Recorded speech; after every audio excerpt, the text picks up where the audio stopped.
Welcome aboard. Welcome back on the AM show. It's time now for me to share with you my blunt thoughts. And this morning I've titled it, A Purported Strong Economy, Oral and an LGBTQ Bill Green Light. What lies in there?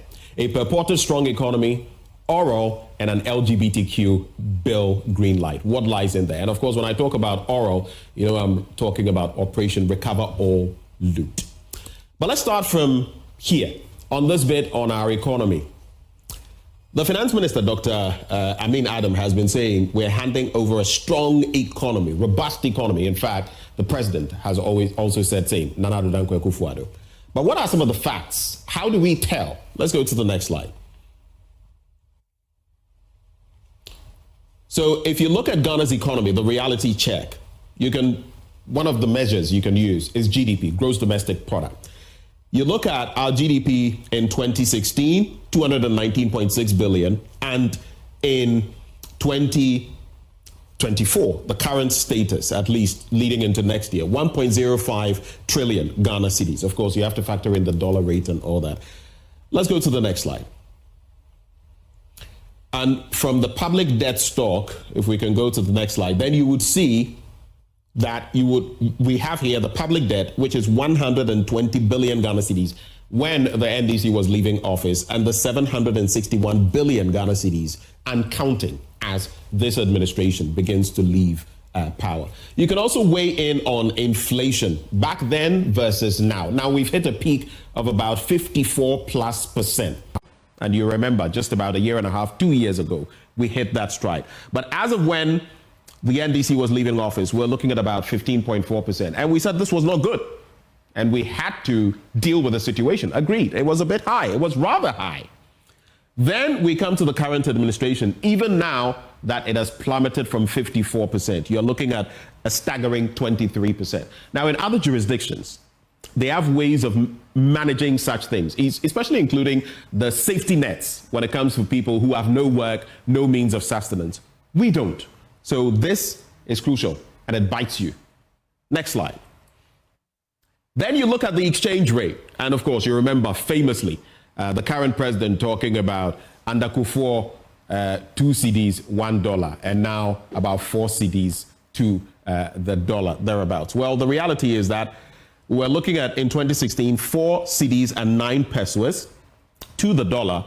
And today, even as it has plummeted by about 2 cedis thereabouts, you're looking at 14 cedis and 70 pesos. 4 cedis, 14 cedis. So when the talk about the economy you're handing over is better, we must adopt some of these metrics. You may do the math and see that, well, if you look at the disparities between GDP and debt from back then, maybe more has been accrued now. But what is government debt like? What is government, responsibility like when it comes to the public sector wages and all of that? All of these must be factored into the conversation. But before I get to oral, right, I need to ask in Parliament, what are these squabbles in Parliament? The whole talk about if you don't do this, we'll also not do that. If the current majority feels disgruntled by actions of the current minority and they say they were irresponsible, do 2 wrongs make a right? Do these puerile actions, and we won't read the mini budget, and for 3 months you'll see how you run the country. Does it solve the problem? Do we realize what we are doing, especially to public sector workers who will be sorely affected, a lot of whom voted for the MPP? Don't forget that. So have we forgotten them already? I listened to Alexander Afenyomakin, the majority leader, say, and we need to do the right things to curry favor with the Ghanaian people. Did the MPP not say it wanted to claw back votes from Ghanaians, among whom you have these same public sector workers? How about investors? You say you want tax waivers for some investors, but you will destroy the same space for that same group next year. How does that make any sense? So all of that must be brought into the fray. And let's see what the finance minister does, whether he's going to read that mini budget ahead of next year. But whatever it is, there will be consequences. Now, if you continue from the front of oral, Operation Recover or Loot, for those who are uninitiated, You have that committee, the Member of Parliament, Okujato Domelevo, former Auditor General Kofi Boakye, retired Martin Pebu, and Raymond Archer, an investigative journalist. Next slide. You look at these people, and then you look at the NDC's top 5 campaign messages. Right there, you see corruption. So 1, economy; 2, unemployment; 3, education; 4, on the subject of corruption; 5, on health. But let's narrow down on corruption. Next slide. The number of promises made by the NDC on governance and corruption were 33. Interesting number. Next slide. And then on oral, it says they will launch an operation, Recover All Loot, to investigate, prosecute, recover proceeds of corruption. Now, that's not going to be an easy task. It's going to be a tall order, because in some instances, you may have to only resort to the option of jailing the person. That is, if the person is convicted of a crime. Recovery is not always the easiest thing, but it is the best option, whether in conjunction with jail terms or a loan, because we need the money to help the state, honestly. Next slide. Then you look at the NDC's manifesto on corruption, and again, it talks about launching inquiries into the numerous scandals forensically, and that's important, forensically. That, talks about the depth people will go into to uncover rot in the system. Forensically audit the National Cathedral project, set up special corruption courts, assist the Auditor General in recovering embezzled funds. And I feel here our legal system should do more to ensure that it is not post the fact. After the wrong has been committed, then we want to surcharge and all of that, so that even while it is happening, the Auditor General can call attention to some of these matters and they can be halted. So that if we would have lost 10 billion, maybe we've lost 2 billion up to this point, and we can deal with the problem before we lose the extra 8 billion. And then 5, set up an independent value for money office. All of these look very good on paper. It's the implementation, that's where the devil is. And that's why some of us are hoping indeed that more will be done incisively. Because listen, we are all in this state. We can't have a few, like Thomas Sankara says, we can't have a few enjoying champagne while the masses can't even drink good water. It's either a few enjoying champagne or water for everybody. Which one do we prefer?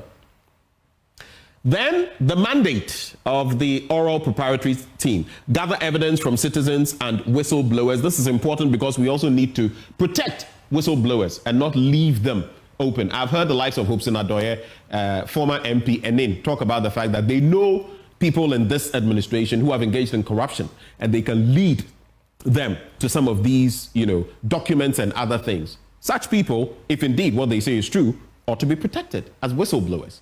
Next slide. Again, provide evidence to the Attorney General, Special Prosecutor, and appropriate institutions to ensure a quick start in 2025. I'm not sure here whether it refers to the current AG, for example, the Attorney General, and all of that. As for the Special Prosecutor, he has security of tenure. He's going to stay in place, but it will interest me how that is run so that it can kickstart in 2025. And then the top cases for oral. I have a lot of interest here.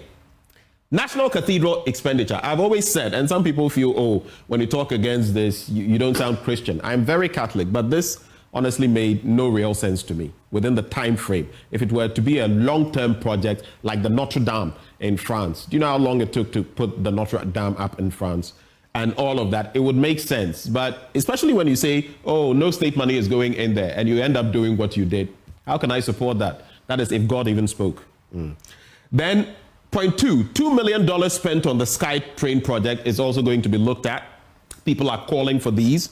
Sputnik V vaccine procurement, the Pualugu Dam construction. We earmarked about 1 billion for this project. What happened? And we paid a sum of money for no work done. What happened? The Ejapa royalty scandal and the sale of state lands. All of these on the chopping board. And some of us are waiting with bated breath, with popcorn, popcorn in hand, munching, waiting for the action to begin. Next slide. And we'll be wrapping up in just a bit. Then you look at the trend of Ghana's corruption perception, and really, we've not done well. If you look at the highest, the Mahama administration scored 48, and that's why they always say that their worst, which is right here. 43 in 2016 is the best of the Akufo-Addo administration, all the way from 2021 to 2023. The point being, While some may have fared better, and the closer you are to 100, the better it is. The lower you are closer to 0, the worse it is. If we are still in the 40s region from 2012 to 2023, we have a lot of work to do. Next slide. You also look at the track record in fighting corruption. I will not bore you with too much detail, but if you look at the scores, NPP 42, average score 43.5 for the NDC, lowest being 40, score being 39, and the highest there, the comparatives, 43 and 48. You see that the net after 7 years is 0 for the MPP, 2 for the NDC. Still not much in between. So former President Mahama, now President-elect, you have a lot of work to do in this regard. You may have fared better, but there's still so much more to be done. Now, as I get ready to wrap, I also want to just look quickly at the anti-gay bill's constitutionality. The Supreme Court has dismissed the petition against the constitutionality of the bill. And let's go to the next slide. The key issues were that interlocutory injunction to bar the bill from transmission, the constitutionality of the bill itself, and the absence of required fiscal impact analysis for the bill. Now, you would see certain, if we go to the next slide, certain specifics. For example, Dr. Amanda Odoi wanted to restrain the Speaker and Clerk until substantive matters were determined. The claim that irreparable damage would occur if the injunction was not granted, and the assertion that the bill violated several constitutional articles. Then you would look at Richard Sky, who says the absence of fiscal impact analysis for the bill, seeking to restrain the Speaker and Clerk from presenting the bill, and seeking to restrain the President from assenting to the bill, citing constitutional violations. Well, the court has thrown these out. But the question is, and that will be my final slide, what then happens? What does President Akufo-Addo do? Well, he has options. The bill can proceed to the President for assent or dissent. As of this point, he can't piggyback on, the matter is before court, though it wasn't before court when he met the diplomatic corps that day. The matter has now been decided. So now he would have to decide for himself. Do I sign? Do I not sign? And if he doesn't want to sign, what are the reasons? Ghana Bayede, home Ayede. My name is Benjamin Akakpo. These are my blunt thoughts shared with you, raw, hot, and edited, undiluted. As always, I pray, may God bless Ghana and make her great and strong.